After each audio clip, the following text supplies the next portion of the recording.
Welcome. I applaud to your courage to hear about CTest here at the conference about C++. CTest is one of those tools that ships together with CMake. And I want to show you something that happened here a few years back at the same conference. So I invite you to a time travel. Let's go back in time and see what happened. Here, okay, are you ready? Here we go. No, sorry, this is some problem in the time machine. I should have tested this before. Yeah, that looks better. In 2009, Bill gave this presentation about CTest, about CMake, CTest, and CPAC. And in this presentation, he had the following slide. So as the explanation why CMake, he said, here, this is the directory content of the curl project. And we see in that directory, there are a couple of make files. There's a makefile AM, makefile B32, makefile.in, makefile inc, makefile M32, etc., etc. And he also explained how those make files probably ended up there. That means this is a cross-platform project, and so that someone ports the project to another platform and then says to the maintainer, hey, I ported it to that platform. Can I contribute a toolchain for that platform? And sure, it's accepted. It gets dropped in there, and then it's not continuously tested. So he says we can guarantee that at any given point in time, not all of those toolchains are actually working. Okay. And so CMake is a tool that can have, from a single description, from a single CMake list.txt file, can generate tool chains for all those platforms. So Bill said replacing all those files with a single CMake list.txt file outsources the maintenance of those build systems to the CMake developers. So now we come back to 2025. Are we there yet? So we make the test, we go to some C++ project or a C project, not curl. Curl still has those make files for all those different tool chains. But for example, look at the Beeman project or look at a project that you're working on your own. We can see that in the root of the repository, if you have a CMake list.txt file there, good. And also check that there is no platform-specific make file in the same directory. So we can say, mission accomplished. There's a reason why I put a question mark there. Because while we are looking at different repositories, we're noting some repeating patterns. One example is this GitHub workflows directory. There are also workflow configurations for other systems. Most of them have configurations in YAML files. But then we also may see, for example, a directory called CI or .ci. And inside this directory, we often have scripts written in JavaScript or TypeScript or Python or Bash or PowerShell. And those scripts are for all kinds of things, like building the project with different compilers, running static code analysis, then linter configurations like clang tidy, CPP check, CPP lint, then evaluating benchmarks, collecting the results, maybe generating HTML from that, also scripts to generate packages. And thanks to CMake, all those scripts are very portable, right? To build a project, it's always executing CMake --build, etc. But still, all those scripts are not really project specific. You could take a script, put it in another directory, put it into another project, and it could build that project and work with that just as fine. So they're duplicated across projects. And for example, we may have a directory called contrib, where the name already indicates that this is exactly what Bill described, right? So someone says, hey, I wrote this script here to, let's say, analyze code coverage. Can I contribute it? Sure. And it's dropped into that directory, and it's not continuously tested, and we can guarantee that at any given point in time, not all of them are working.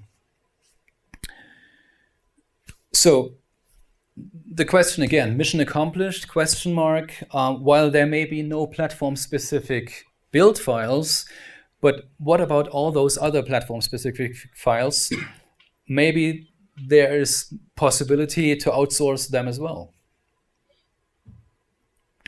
And it really saddens me. I've seen so many different approaches. I've seen projects that advance their custom script so much that, for example, they run benchmarks and then collect the results and put them on a website. So they build custom websites just for that.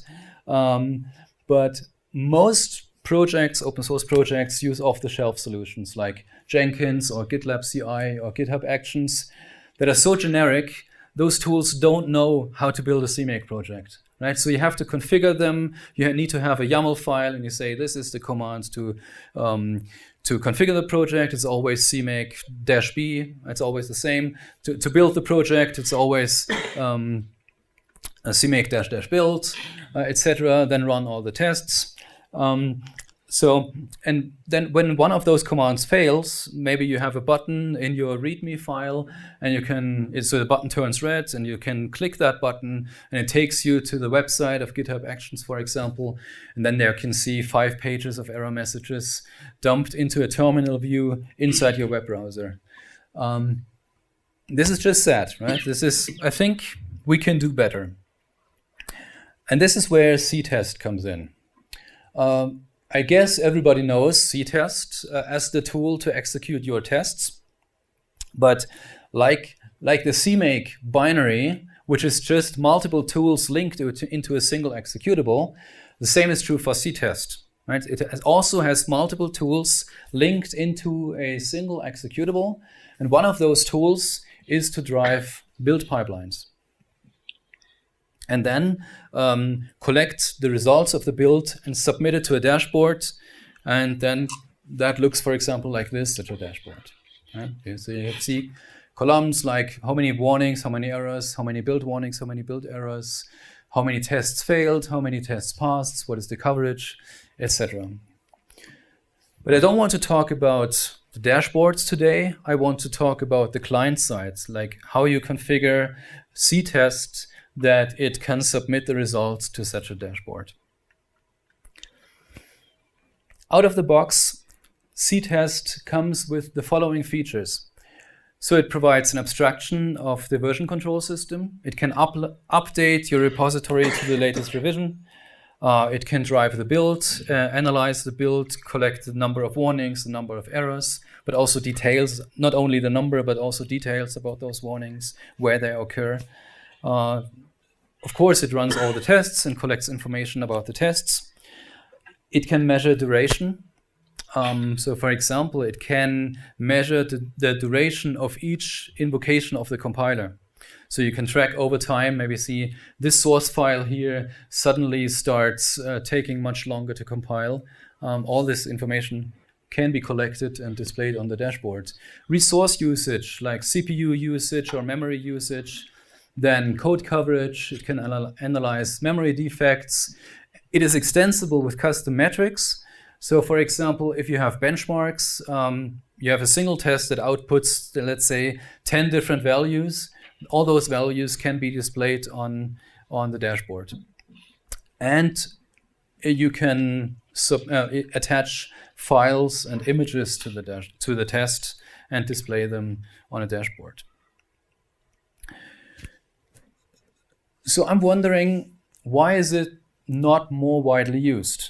The features that I showed on the slide before, some of them are quite new. Some of them are actually so new that they're hidden behind experimental feature flags. But most of those features have been available for more than 20 years. So I really want to know what is the reason why this is not widely used among C++ developers. people sitting in the audience, you can tell me. People watching this on YouTube, write it in the comments down. Also, please like, share, and subscribe. Yeah. So one thing that took me a while to figure out was even a possibility is that like a lot of test suits, like they provide a single binary. They don't naturally integrate with how CTest works, right? So you have to like create this test discovery thing, that automatically generates. That should be more visible somehow. Yes. Yeah. Surveys seem to indicate that a lot of C++ engineers don't write tests. Okay. It's also a reason. It's funny, but it's also probably there's probably something to that where there maybe a lot of people just aren't to that step yet. Yeah. Me too. There's no network effects. I'm a CMake developer, and I didn't know CTest had a script mode. Okay. So I have some possible answers here. Maybe I don't know about all those features, or I heard about them, but I have no clue how to use them properly, right? Yeah. But whatever the reason is, let's please address it. And I think this would be a cool thing if this would be more widely used. Bill? Yeah, just want to mention that I think part of it is kind of like the build system engineer, right? You need a CTest person, C-dash person on your team. Absolutely. To set it up. And one thing I've noticed, as people come and go through Kitware and go off to other organizations, they really miss having a dashboard, and they will set it up where they go. But obviously, not that many people leave Kitware, so that's not gonna fix the problem. But this is an awesome talk. Thank you. This is a tiny detour, but you will see where I want to go with this. CMake's evolution rhymes with the evolution of C++. When I started using C++, the term ISO C++ was a thing. So we'd go, open source projects were not on GitHub, they were on SourceForge. And the description of that project, for example, would be, in order to compile that project, you need to have an ISO C++ compiler. Which to me indicated, okay, there must be something that is not ISO C++. Looking back, today we refer to that as pre-standard C++. But for the people working with it back then, that probably was just C++, and they referred to the new stuff as the modern C++. For me personally, modern C++ means whatever was written in the book Modern C++ Design from Andrei Alexandrescu. But I think for the broader audience, modern C++ really was the thing that started with C++ 11 with features like type deduction and lambda expressions. And on CPP Now 2017, Tony Van Aert gave this talk where he asked the question, okay, if that is modern C++, what comes next to it must be postmodern C++. And if you look at CMake, on the other hand, if you look at this if command, it's very strange that the arguments of the if commands are implicitly what to say? Expanded, yeah, thanks. Which indicates that this command is from a different era of CMake. Okay, then we have standard CMake, and with the version 3.0, the term modern CMake was coined, where we had a larger focus on targets and properties. And then just this week here, Vito gave this talk about the next era of CMake. If you haven't seen this talk yet, I recommend that you watch it. He had a much better explanation, much better terms for all those eras of CMake. What I wrote here as standard CMake, he described as the world domination CMake. And I think that name is appropriate because it highlights the problem with CTest. Because CTest is lagging behind. Yeah, we can say CMake has become the de facto build system for C++ projects. We cannot say the same about CTest, right? Even though CTest actually supports projects that are not using CMake, in reality, it looks like it's not even used by a subset. It's not even used by the majority, only by a subset of the CMake projects. Also, this paradigm shift from those different eras we are missing in CMake. If you look at file formats, modern CMake has a pretty strong focus on JSON, like the file API and all other stuff. Everything is using JSON there, but CTest submits the build results to the dashboard as XML. Also, the documentation, I think it's very much outdated. The documentation is centered around a file called dart configuration.tcl, and that name alone contains 2 legacy components. Okay, so one is dart, which was the predecessor of C-, and the other one is tcl, which was probably the scripting language before the CMake language was a thing. But okay, I think we can fix that problem by extending the use. If more people use CTest as a build pipeline scripting language, then also more feature requests will come in, and we can drive the evolution of CTest further. So if you want to prepare your project so that build results can be submitted to a dashboard, I recommend that you include CTest in the top-level CMake list.txt file. This is not strictly required, but I will explain later why this is a good recommendation. Also, in the CTest, in the top-level build directory, next to your CMake list.txt file, you need to create a ctest config.cmake file. Inside this file, you define your project's nightly time. This is what your project considers midnight. And the most important setting is this CTest submit URL. This is the URL where CTest then will submit your build results. Adding this file to your project is a statement. I want to highlight that the existence and non-existence of files in your repositories transport a message to the consumers, to your clients or developers of that project. Let's go through a few examples. You come across a repository and there is a CMake list.txt file at the repository root. That tells you are right to assume how to build that project. So everybody here has his own personal style, preference, how to build a CMake project. Some people create a directory and then execute the build commands from that directory. Other people prefer to let CMake create the directory with -b. Other people use wrapper scripts, and all of that is fine, right? When you see there's a CMake list.txt file, your personal preference to build the project should just work. If next to that CMake list.txt file, there is not a platform-specific build file, that means there's no, Bazel or something like that, that also tells you a message. Because if there is, let's say there's a Bazel build file next to the CMake list.txt file, you never know which one is used by the upstream developers. Maybe the CMake list.txt file is the one that was contributed there and is not continuously tested. But if the CMake list.txt file is the only file that can be used to build that project, it tells you, it increases your confidence, right? So if the upstream developers use CMake themselves, I can be sure that it's going to work. I want to be clear that it is the non-existence of a file that increases the confidence I have in that project.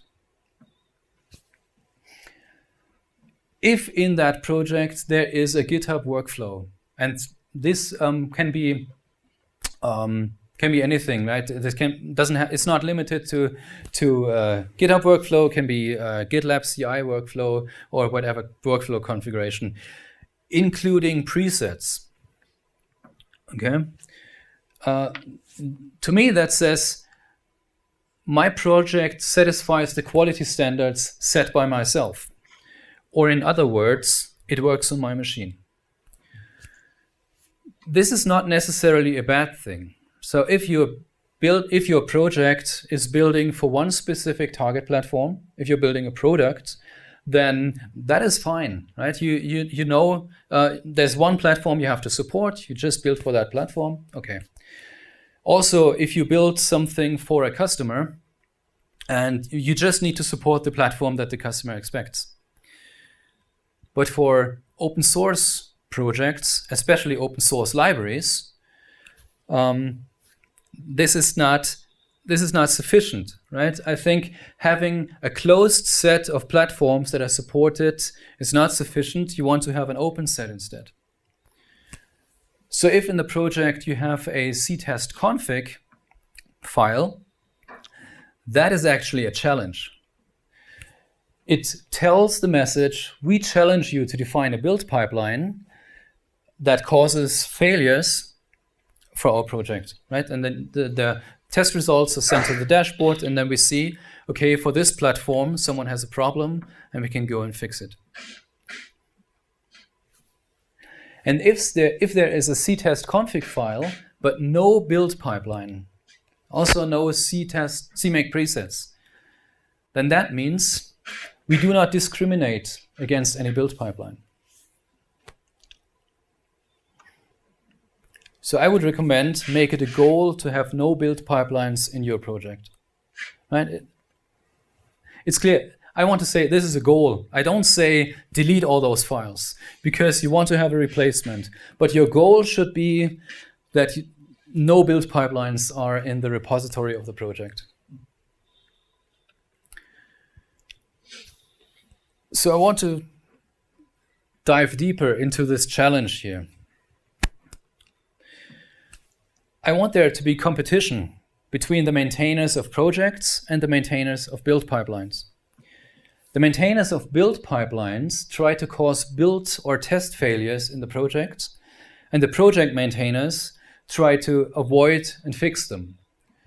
Projects should contain no code that is specific to build pipelines, and build pipelines should contain no code that is specific to projects. Does that mean you should not test your own project?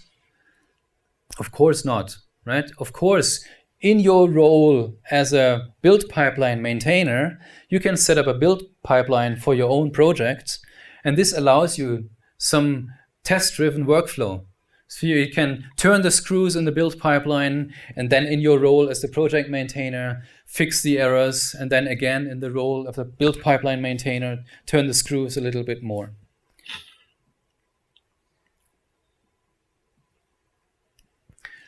And of course, you can share build pipelines. A build pipeline can be put into a separate repository, and it can be reused for a number of projects. And this can even be done with GitHub Actions, so it does not necessarily be your own hardware. You can run the build pipeline anywhere. One example here goes to this repository of mine, where I have set up some nightly builds for a bunch of projects that I care about.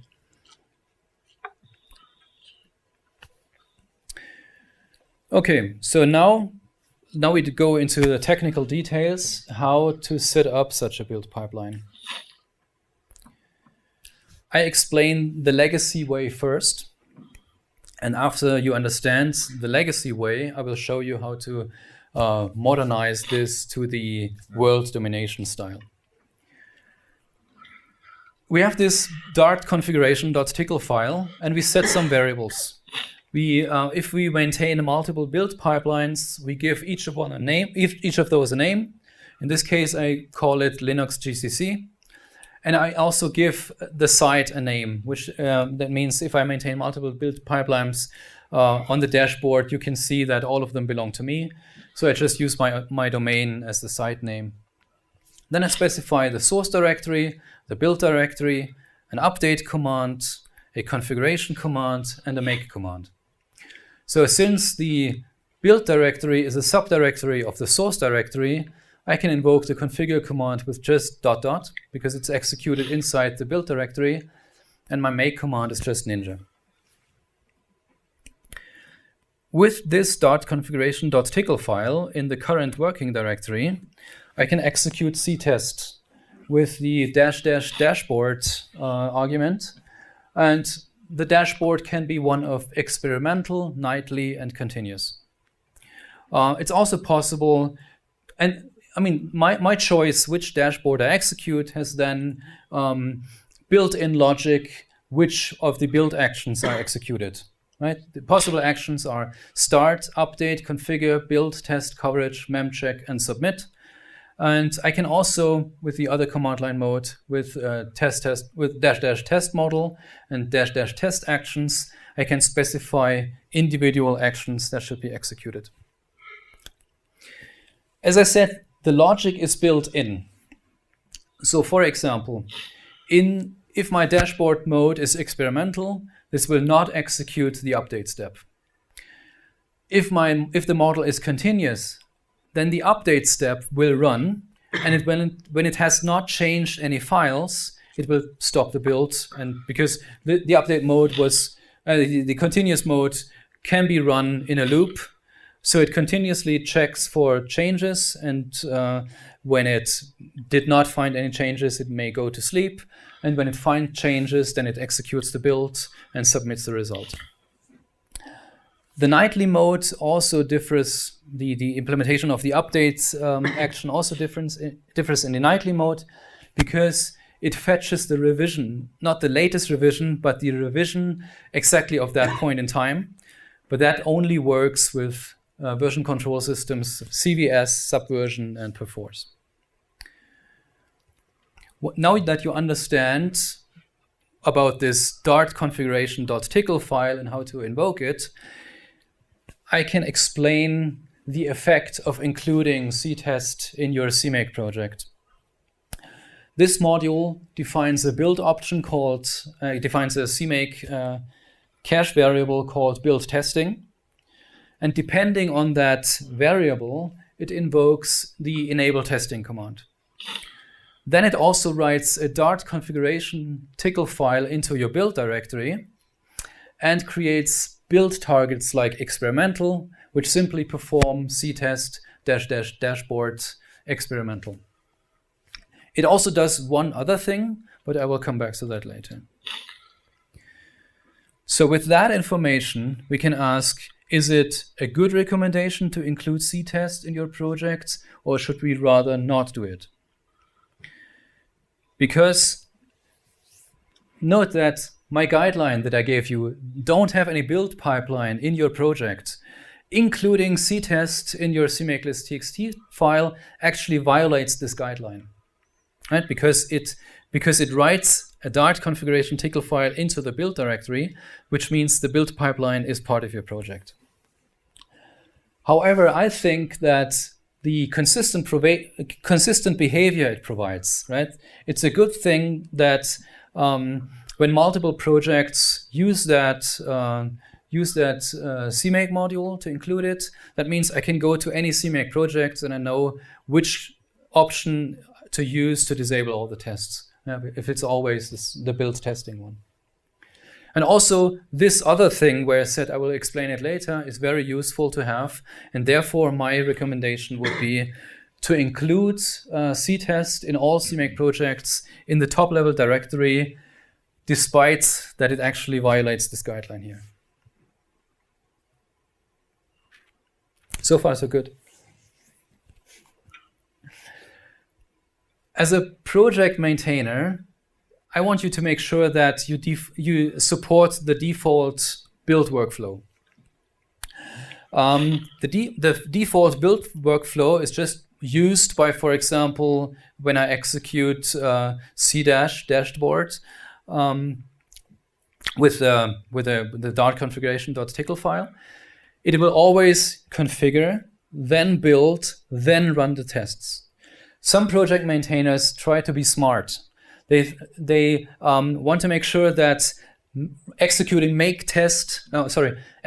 just make should be as fast as possible and should only build the stuff that is necessary. That means just all the libraries or executables, but not the tests. So they set the exclude from all target property on their test executables, and then set their test executables as a dependency of the test target. So they can just run make, and it builds everything except the tests. And when they run make test or make check, that builds and then runs all the tests. The problem with that approach is that it breaks the default build workflow. Yeah. So the default workflow is it just builds the default target that make all, and then it tries to run all the tests, but the tests have not been built yet. That means all tests fail. Yeah. So my recommendation would be remove that complicated logic from your CMake project. Just stick to the defaults, and it's less code on your project, and you actually have more support for build pipelines. Also, it's important that your project respects the settings set by the user. So if the user sets some CMake variables with -d or sets some environment variables, your project should respect them. I mean, in conflicts, if you, for example, if a user sets an environment variable and you notice your project does not support this variable, produce an error message, but don't silently change the input that the user gives. It just causes surprises. Also, don't have any complicated logic like setting the default build type. I have seen some projects that say, of the build type is empty, or so I set it to debug. Other projects set it to release. Other projects set it to release with debug info. It's such a mess. It's much cleaner if everybody sticks to the default, and then we can control it from our side in a build pipeline. So as I said, we had this. I've shown this legacy mode with the .configuration.tcl. Now we want to move this configuration to, as Vito would call it, world domination mode. So repeat, we go from here, where we set the variables in this tcl format, and where the model and actions are chosen via command line arguments, and the logic is built in. We go to this mode, which is written in the CMake language. So we set some CMake variables that all start with CTest. So we set the size, the build name, the source directory, binary directory, just as before. The difference that you see here, for example, I don't specify a configure command or a build command. I just tell it what the CMake generator is. And then CTest is smart enough to know what the command line to configure and to build is. And because it's a CMake language, I can use also things like find program, and I can also use variables like you see here. The binary directory uses the source directory variable, just as an example. And the logic is not built in, but CTest scripting mode has those built-in commands that I can use to build up the logic based on custom conditions. This is executed with so CMake -script, and the file name does not actually matter. You can provide any file name there, and you can also pass it additional variables. So that means your source directory could be a variable, and then the same script can be used for multiple projects. As I said, you can use custom logic. So if you want to replicate the built-in logic of the update command of the continuous mode, you can do something like this. You store the return value of CTest update into a variable.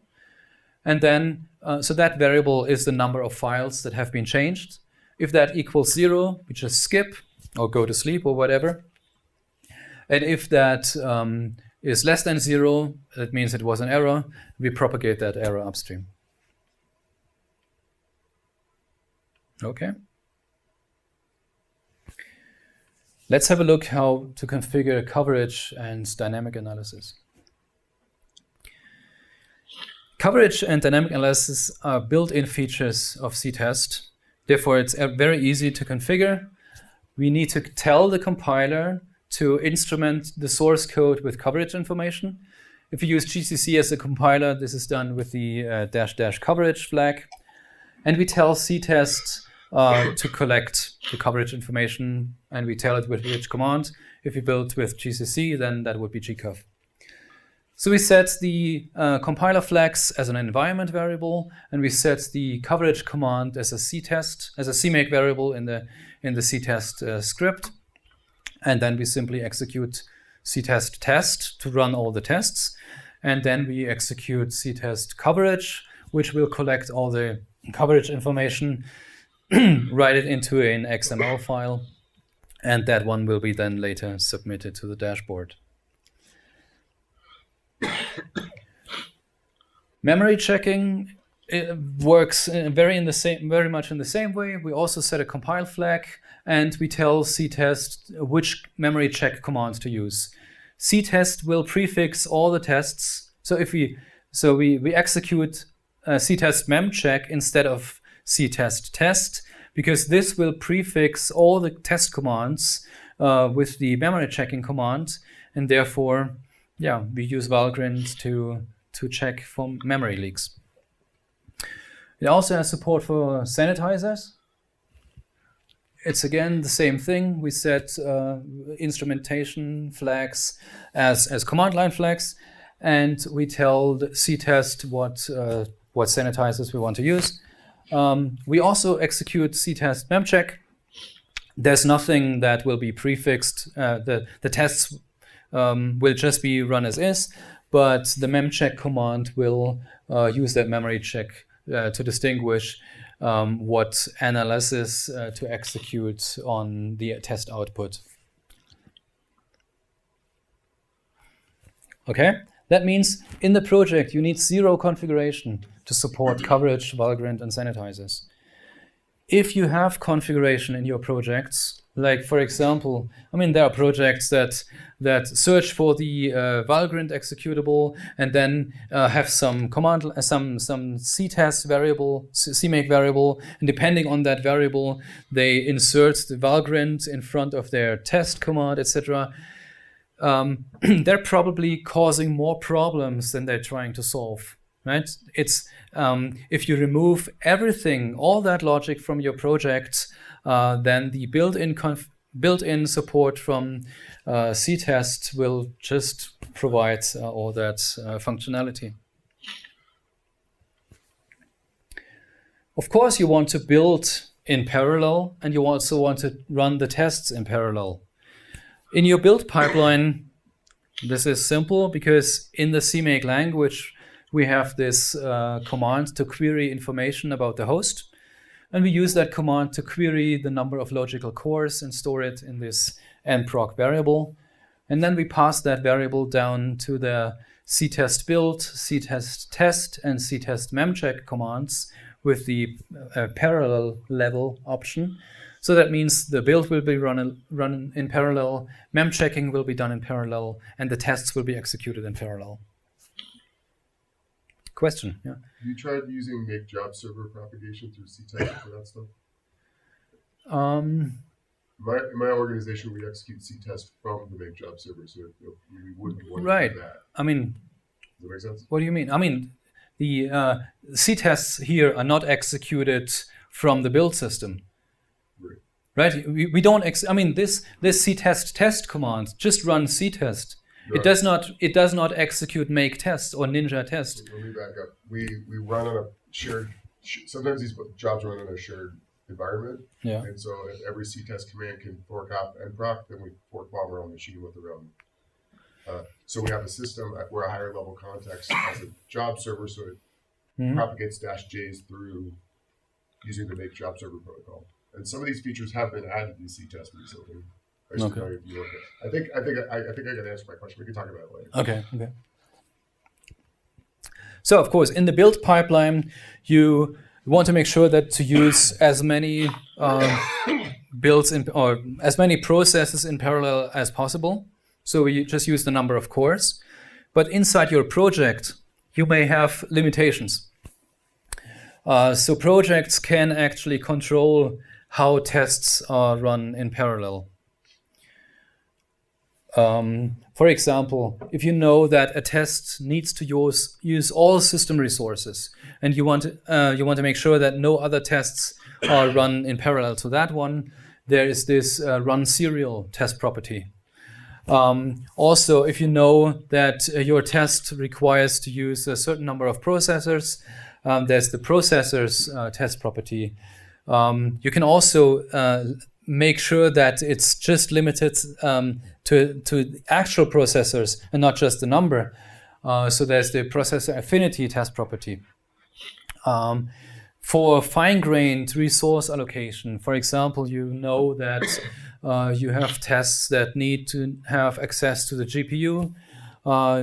You can read the documentation about resource lock and resource groups, which allow you to, on a very fine-grained level, describe what the constraints are of the tests, that the tests can be scheduled in parallel so that they don't cause any conflicts.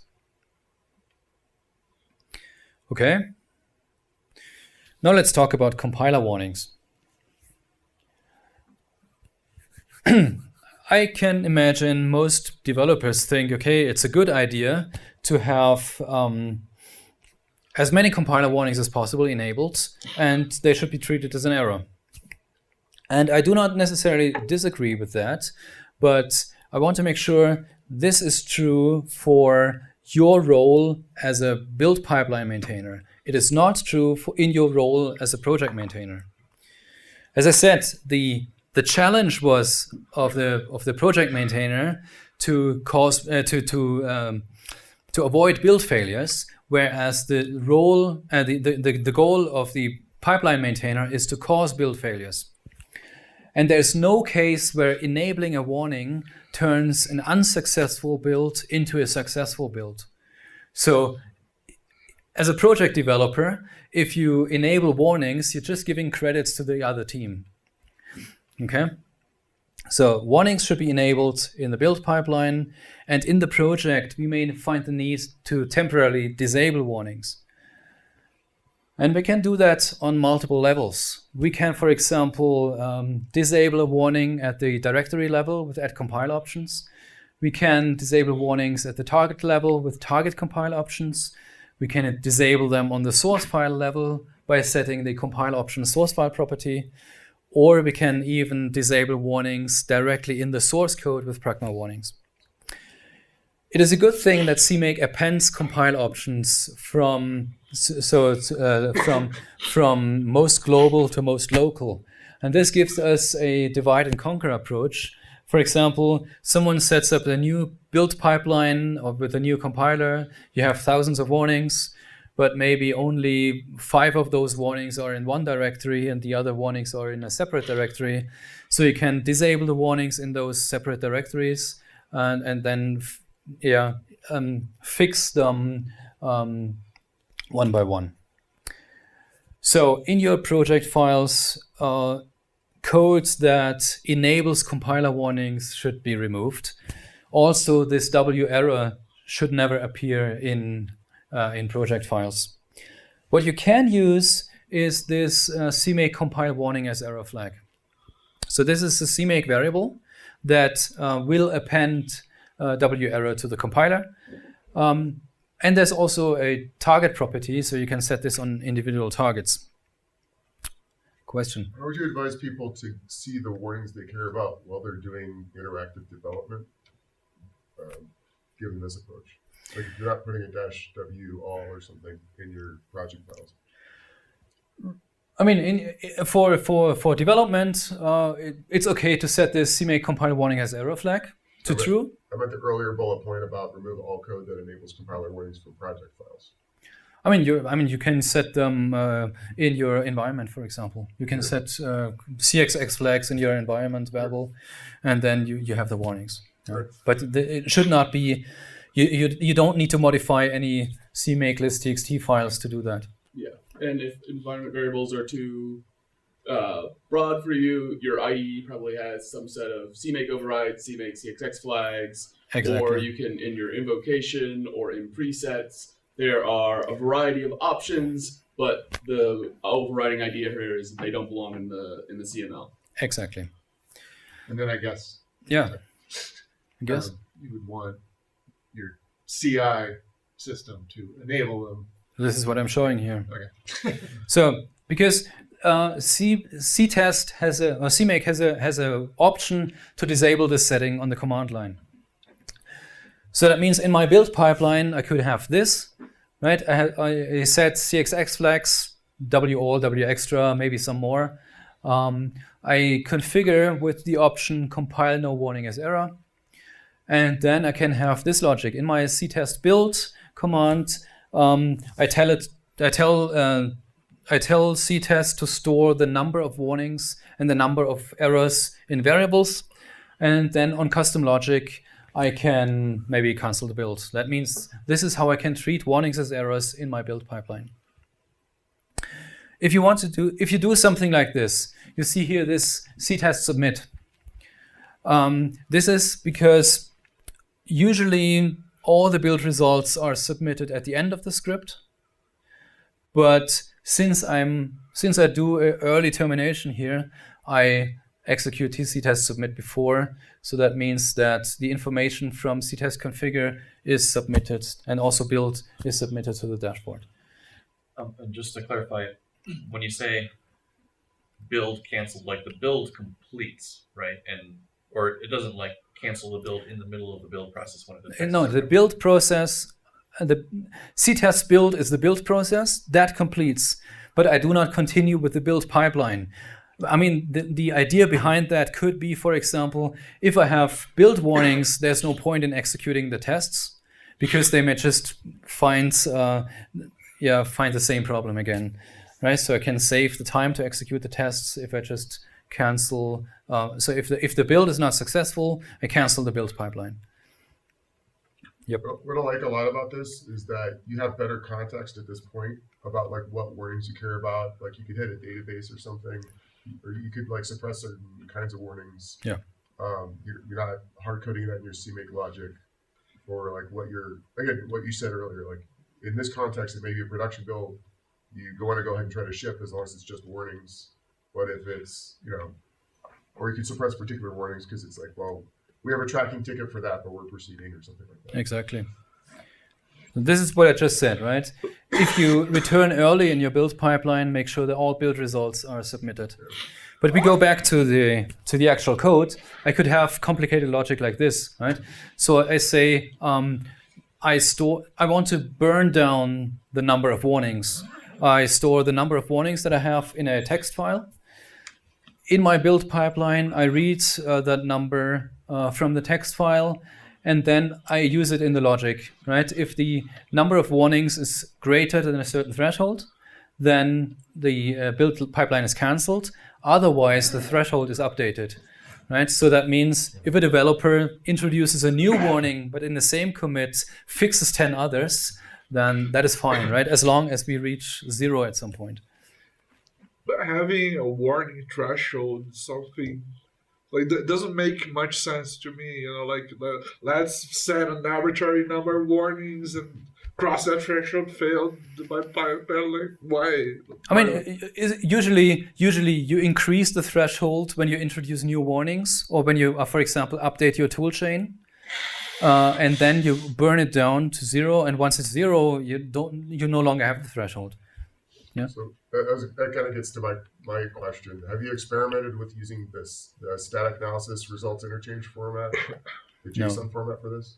I think that's what you'd be looking for when you're talking about it doesn't make sense to like set a number limit, because it would actually be a structured JSON files of value warnings. And you could run a JQ or something like that to say, oh, that's a new one, I've never seen that before. That kind of thing. Yeah, you don't need JQ because it's the CMake scripting language. Okay, if you want to. Yeah. Okay, warnings are fine, but what about other static code analysis tools? If you build a project that uses Qt, I highly recommend using at least one build pipeline that uses Clazy as a compiler. Clazy was developed by KDE as a compiler plugin because back when it was developed, Clang Tidy did not support plugins yet. So they built this as a compiler plugin. And the way you configure it, you tell, you set the CC, you set the C compiler to Clang, you set the C++ compiler to Clazy, and you need to set Clang XX to the Clang compiler. And Clazy will run the Clang compiler and load a plugin into it. That means all those Clazy checks will appear as normal compiler warnings. And in the source file, the project maintainers can disable warnings individually or on specific lines with just those comments. Are like Clazy warnings a separate thing? Because I never heard of it. Is it a separate thing from Clang Tidy warnings? It's separate, yeah. You inject it as a compiler, so that means the Clazy warning will appear as compiler warnings. But of course, CMake also has support for linters built in. There are target properties for Clang Tidy, CPP check, CPP lint, IC stat. This is a new thing that will be in the upcoming release. This is for MISRA checking, might be interesting for automotive. Then there is include what you use and link what you use. And all those target properties are initialized with CMake variables, which can be set in the build pipeline. There's also the source file property skip linting. And I think this is useful, for example, when you have code generation with an external code generator. So that means you don't have control about the generated code. You don't want to lint that, then you set the skip linting source file property on the generated files. But I would recommend for static code analysis also, those tools should not be configured in your CMake list.txt file. You should not have options to enable them. You just ignore them, but they can be set in the build pipeline. What you might want to do in the project is disable them, okay? So if that is set and it causes a failure that is not fixable in the project, you can set it to the default or to empty. Yeah. Next interesting topic is test launchers, build and test launchers. CMake has those interesting test target properties, the compiler launcher and the linker launcher and the test launcher. That means this will be prefixed. Every compiler command line or linker command line or test command line will be prefixed with the appropriate launcher. Those are target properties which are initialized by a corresponding CMake variable, which is initialized by a corresponding environment variable. Those environment variables are a very good place to inject the launchers from inside your build script. Projects, I would recommend, don't ever set them. Just respect what is given in the build pipeline. You may find the need to disable them, to reset them to the default value when the errors are unfixable. This is a good place to use things like Ccache or sccache or distcc, but of course it can be used for anything. This can be used for injecting custom static analysis tools. It's really just limited by your imagination. Because static analysis tools, because the command, you have all the command line, right? You have all the compile flags in the command line, and this is often needed for static analysis. Can you use that like to inject multiple launchers? Like for example, you have Ccache, but then your compiler, you need to run that with Wine or something. Is that possible? Wine, I will come to that later. Okay. But yeah, I think usually, since the launcher can be a custom script, all that, you cannot specify multiple launchers, but inside your launcher, you can of course have custom logic, and this is how you can chain them as you like. Yeah. Okay. another topic is build instrumentation. As I said before, the CTest build command scrapes the build output for errors and warnings. And then those error warnings are submitted in build.xml to the dashboard. What identifies an error or a warning can be extended. So there are a bunch of variables that can be set to regular expressions. And this, for example, you can match an error. So say this expression here is match an error, and you have this exception expression to silence false positives. And you can also, so you have this for errors, warnings, the pre-context and the post-context. And you can say, for example, this is the maximum number of warnings. Once that is reached, there's no need to process the build log any further. Yeah. But this is limited because some information is not available just by parsing the build output. So even if the build output is set to verbose.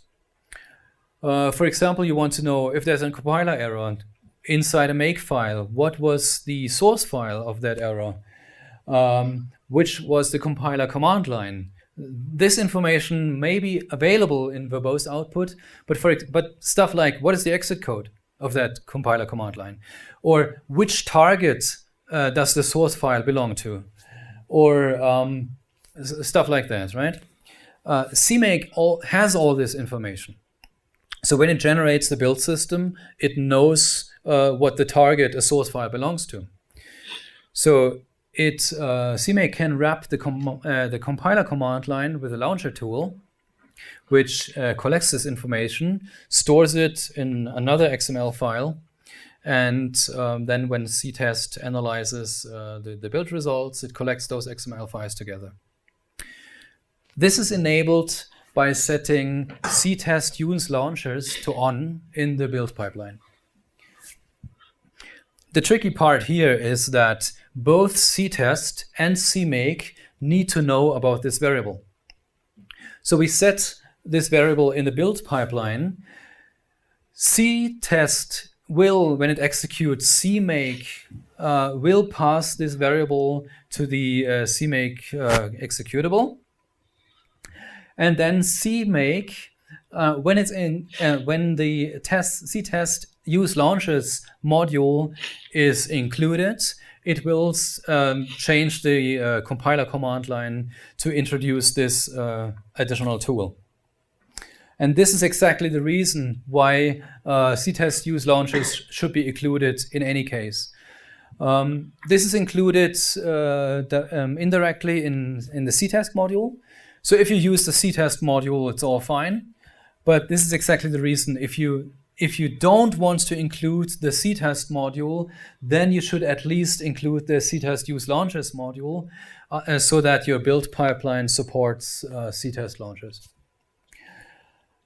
Internally, this sets this rule launch compile option, which should be treated as an implementation detail. If you look at Stack Overflow, there's some bad advice. I think it's even the accepted answer. Don't follow it. So don't abuse this for things like enabling Ccache.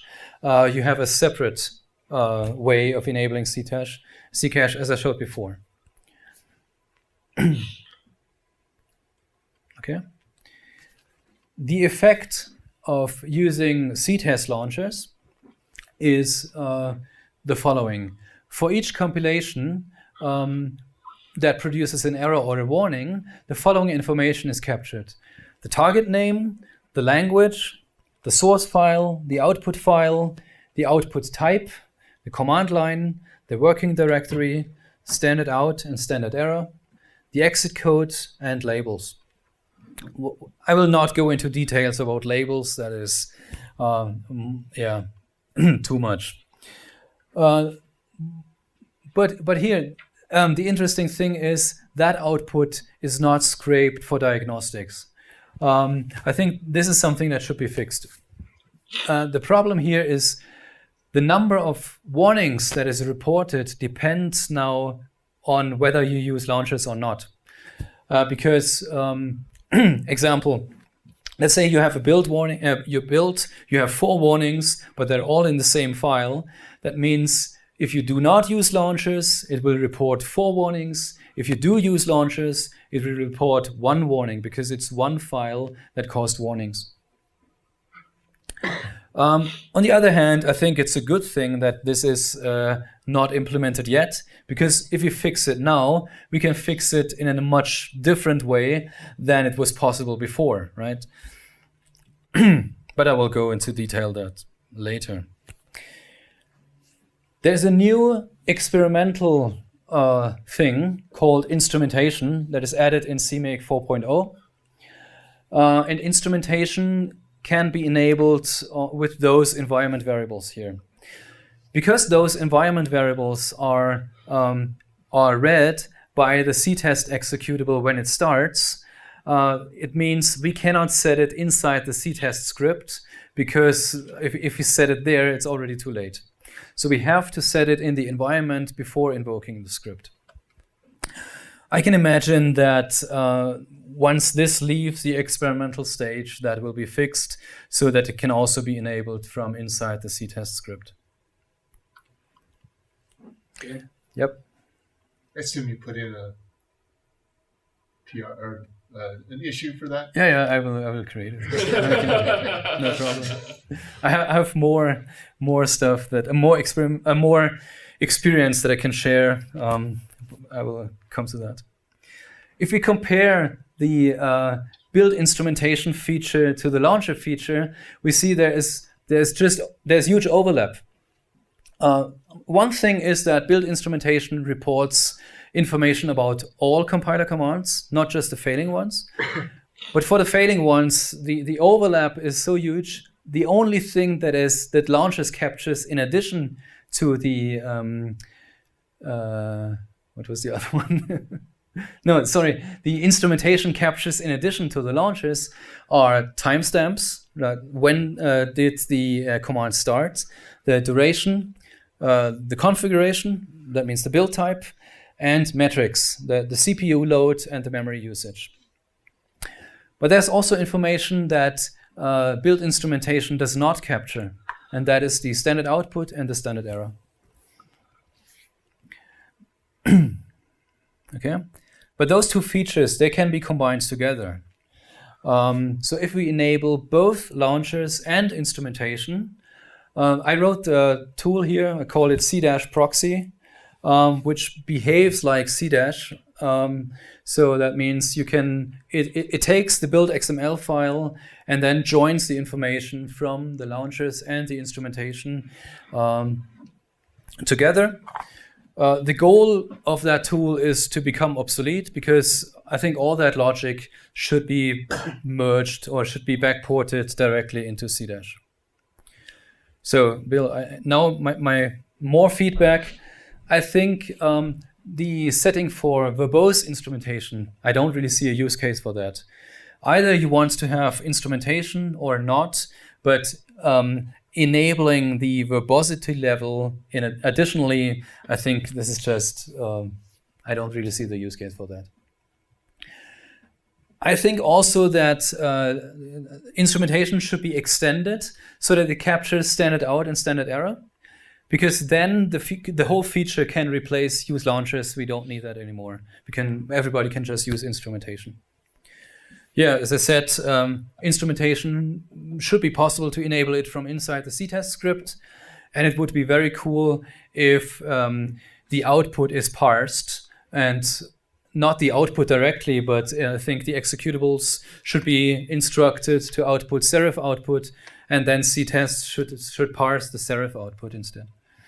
Yeah.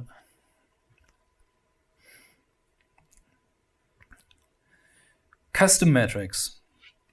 If we enable instrumentation, that not only captures information about the build, but also about the tests, right? So the CPU load and memory usage is recorded for each test and submitted as test measurements.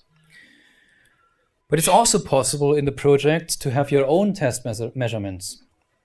If the measurement is known during the configure time, you can set the measurement test property. But if it's something that depends on the test itself, what you can do is your test can output this embedded XML here. CTest will parse that output and submit it to the dashboard as a measurement. And this is, for example, something that can be used for benchmarks. The benchmark can just output those measurements. Measurements gets collected, and then on the dashboard it can be plotted over time. Okay, so you can have multiple types of measurements. Numeric measurements are displayed as a plot. Strings are just displayed as strings. Link is turned into hyperlink, or pre-formatted is just it preserves white space and color codes. There's more that can be attached in the same style, right? You can attach files and images. You can attach files and images to the build. There are multiple ways to do that in CTest. Why you need multiple ways, I'm not exactly sure. There's the CTest nodes files variable. All files listed there will be encoded in nodes.xml. Files passed to the CTest upload command are encoded in upload.xml. And then they're submitted as those XML files to the dashboard. There's also CTest extra submit files, which are just submitted as they are. And then there is this CTest submit c-upload command signature, which sends files after asking for permission. So it sends first, here I have this file with this MD5 checksum. Do I need to upload it? And then if the server responds, I don't have it, then the file is sent to the dashboard. But files cannot only be attached to the build as a whole, they can also be attached to individual tests. There are test properties, attached files, and attached files on fail. And also the test can output XML to notify C- about additional files. Right, so from inside your test, you can control which files should be submitted to the dashboard. This is possible for data files, and it's possible for image files. And there's another special case about images, because, for example, if you do visualization, and you you render one image and you compare that to an expected image. And if they don't compare, you report an error and you submit both files as images. Then the difference of those two files can be displayed on the dashboard.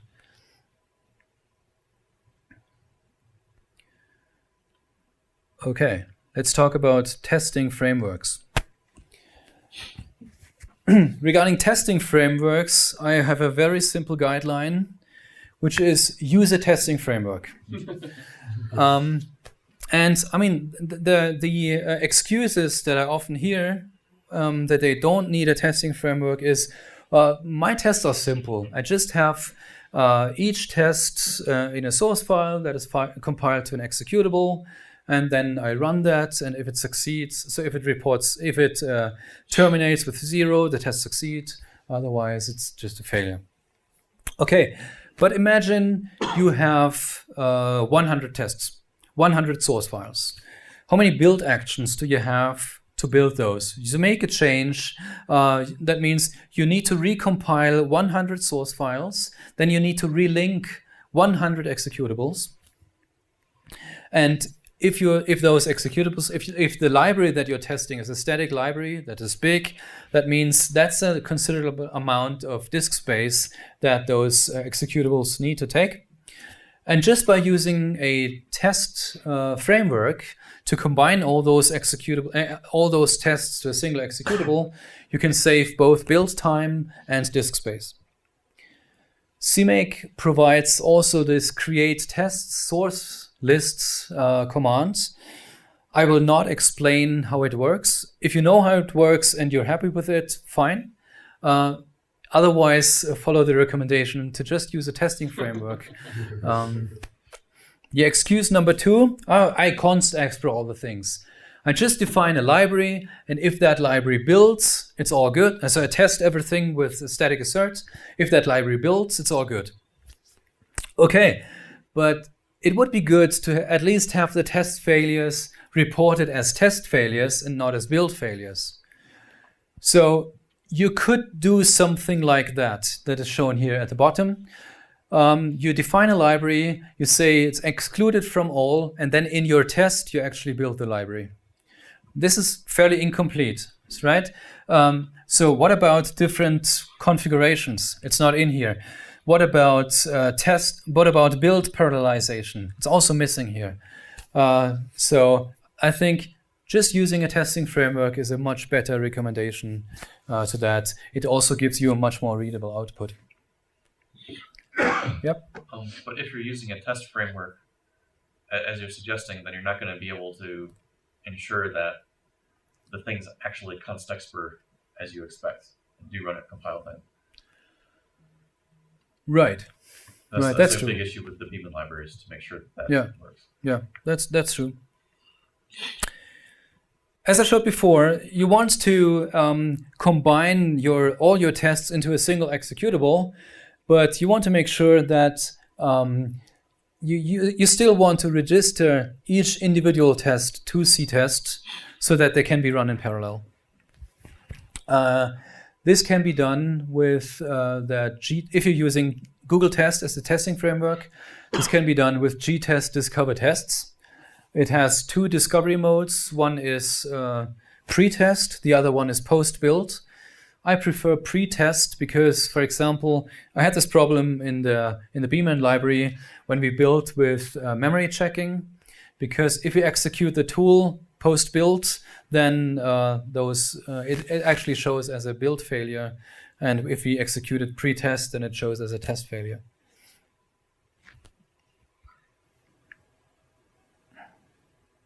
Okay. A wish list regarding gtest discover tests. Please, someone take this implementation, generalize it so that it can be used for multiple test frameworks. I actually wrote a blog post about that in 2015, how that can be used. I think that was even before gtest discover test was added to CMake. Another wish list. Another item on my wish list is I'd like to have a testing framework that does not have support for running multiple tests. Okay, I just want to have a testing framework that gives me a list of tests, and then I can tell it which test to run. But I think the functionality to run multiple tests is something in Google Test, for example, in my opinion, does not belong there. And because that has so many consequences, right? So the Google testing framework can control how to run tests in parallel, how to order the tests, etc. But all of this can be done directly with CTest. So therefore, I think it's much cleaner not to have those features in the testing framework. Also, the output. If you run Google Test. If you just run a single test with Google Test, the output still looks like a list with one entry. Yep. With randomization, if CTest does the randomization, is each test going to be in a separate process? Yes. Because if the test framework does it, then it can be a single process in randomizer. Right. That's a valid argument. Yeah. So the argument for in-process randomization is you have global state, right? Yep. And if you randomize the test order, you might discover something in your global state in the process. Now, exactly. The correct counter argument there is, why does the application have global state for test randomization? But that's a reality for some people. That's why you do test randomization. Yeah. Also, it would be cool to have a testing framework that has support for this XML output for CTest, like that it can output test measurements or file attachments, and that the user does not have to care about how the XML is formatted. Okay, because it just comes up so often, I also show an example how to test for compilation failures, right? Let's say you have a library, you want to make sure that, for example, a template instantation fails for one specific template argument. This is an approach that can be used. So that means we define a library, we exclude it from all. As the test, we just build that library, and we set the property that we expect this to fail. One big warning here. This approach can turn your test into a watermelon. A watermelon is a test that looks green from the outside, but is red in the inside. So this will fail here is very error prone. It's much better to set the parse regular expression test property instead. So that means you give an error message in your static assert, and in your test you want to make sure that exactly this error message appears in the test output. Because I've had cases where, for example, want to make sure that something fails, but then we look inside. Okay, why does compilation actually fail? And you see, okay, an include is not found. Yep. This is another place where serif enhancements would help a lot. Yeah. So you could validate that. You validate the return code, of course, but it's structured just for this kind of stuff. Yep. Yeah. So, if you test for failures, then always make sure that the test fails for the right reason. This is not only for compilation failure, this is for all kinds of failures, right? It's much better to test for a specific expression in the output rather than just expecting it to fail. Yep. Beware long file names. When you set up your regular expressions, we've had a discussion at this talk already about the trickiness of regular expressions. You will set up your test and it will be fine, and then someone with 18 middle names in their user directory will run it, and suddenly all your test fails for them because there's a line break somewhere, or an unexpectedly long line length, or strange characters. So inside of CMake, inside of our own testing directory, we have a thing called run CMake, where we do this exact testing style, and you can go look at all the defensive programming we do to defend against these sort of strange variations in test output that you need to account for when you're doing this sort of please give me this exact error style testing. Right. That's why we should figure out. Serif would be a solid solution to all you of have this. one problem and not two problems. Yeah.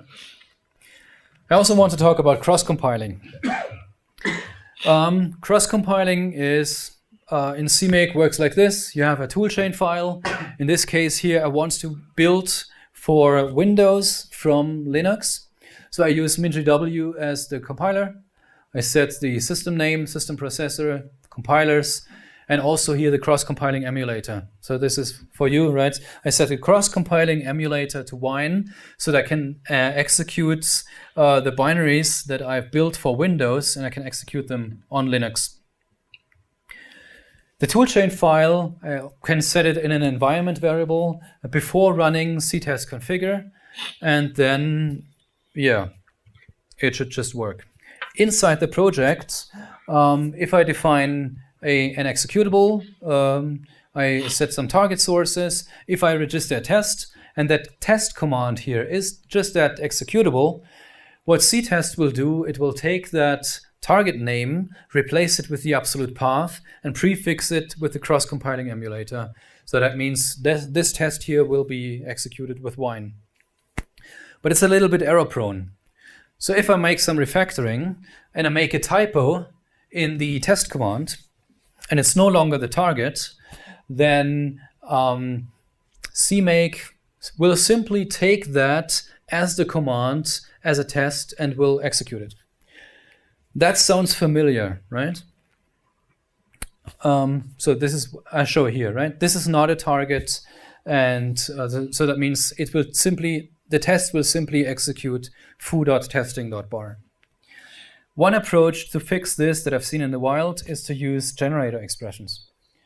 If we use the generator expression target file here, and I have a typo here, and that is not a target, then I will get an error message quite early. The problem here is with this works as long as I'm not cross-compiling. If I am cross-compiling, what CTest will see here is just after the generator expression is resolved, this is just an absolute path, and that absolute path is not prefixed with the cross-compiling emulator. So as I said, this sounds familiar. I was referring to target link libraries. And in target link libraries, we simply we have this naming convention here. Okay, so we define an executable, we define an alias, and then we use that alias in the as the test command, and that reports typos early. So if I make a typo here, I will get an error message that the target is not found, and CMake will also correctly prefix that with the cross-compiling emulator. So it's always a good idea to use alias targets. It's not only for targets that are imported. It's also not limited to the targets that I want to export. It's also not limited to libraries. This is a good style for all targets. Always define an alias for it and use that alias rather than. So that means if you define you create a library or an executable, you set source files to the library or the executables, you use the exact name. But when you use it as an argument to something else, that means if you pass it as the target link library or you pass it as the test executable, then always use the alias target. Okay? One thing that I'm wishing for would be a nice addition is this here. So this is not possible yet.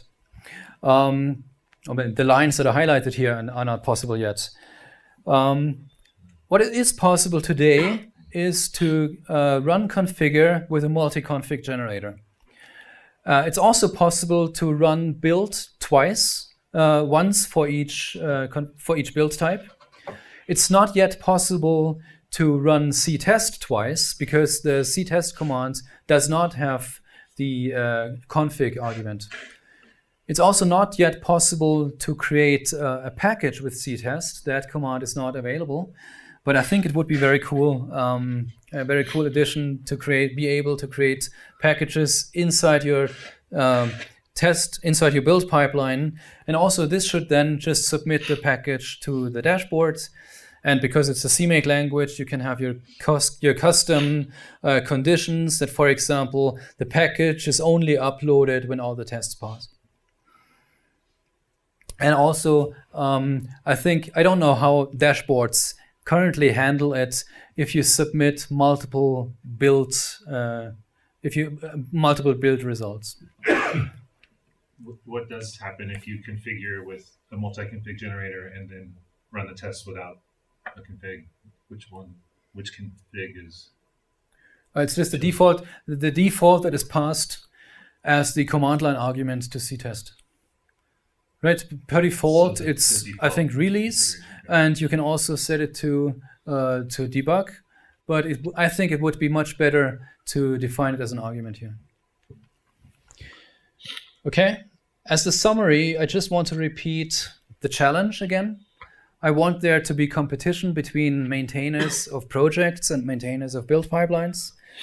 I want build pipeline maintainers should try to cause build and test failures, and the project maintainers should try to avoid and fix them. And I want no project-specific code in a build pipeline, and no build pipeline-specific code in a project. Thank you.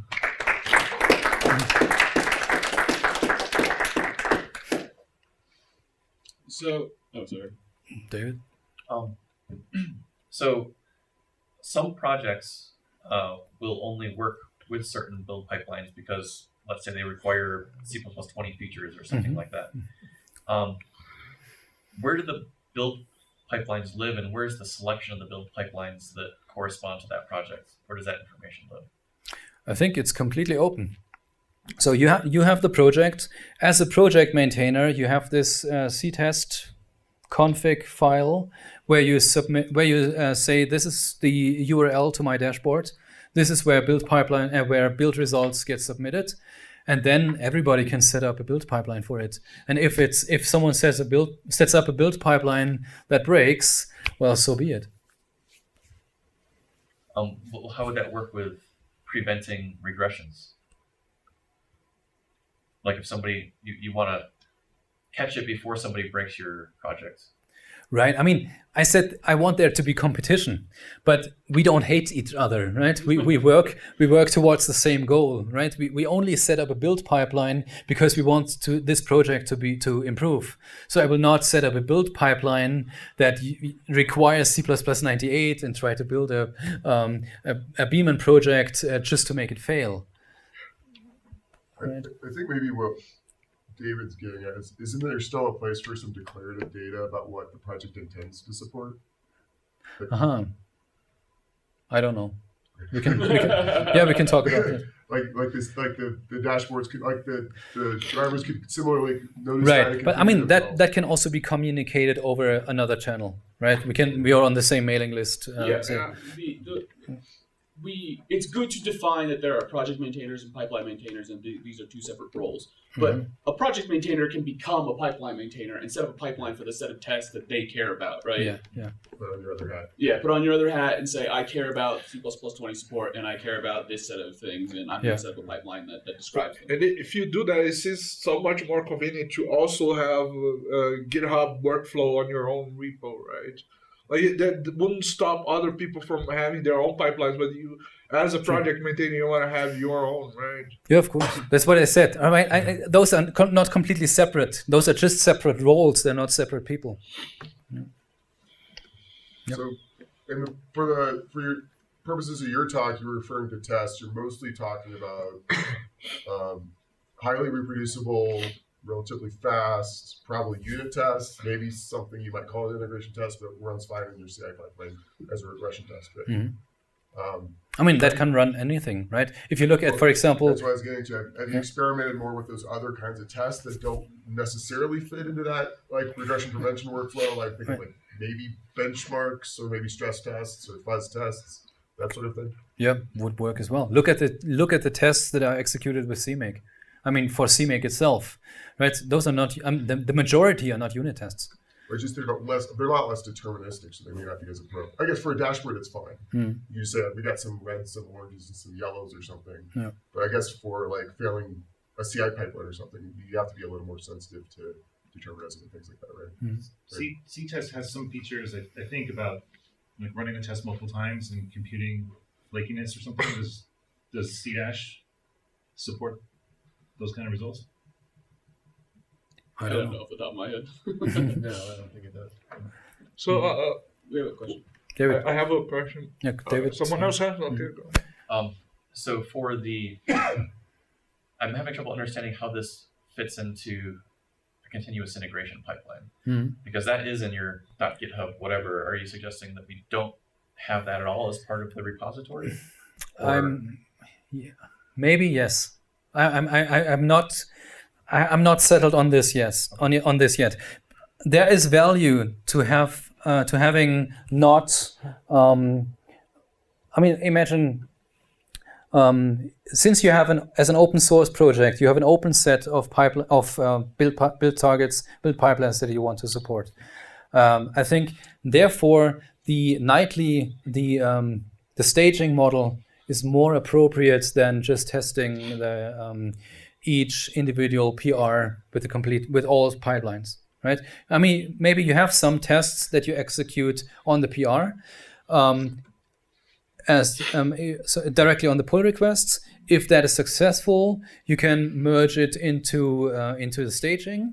On the staging, people run nightly tests, and once that is successful, you merge it into your production or your master.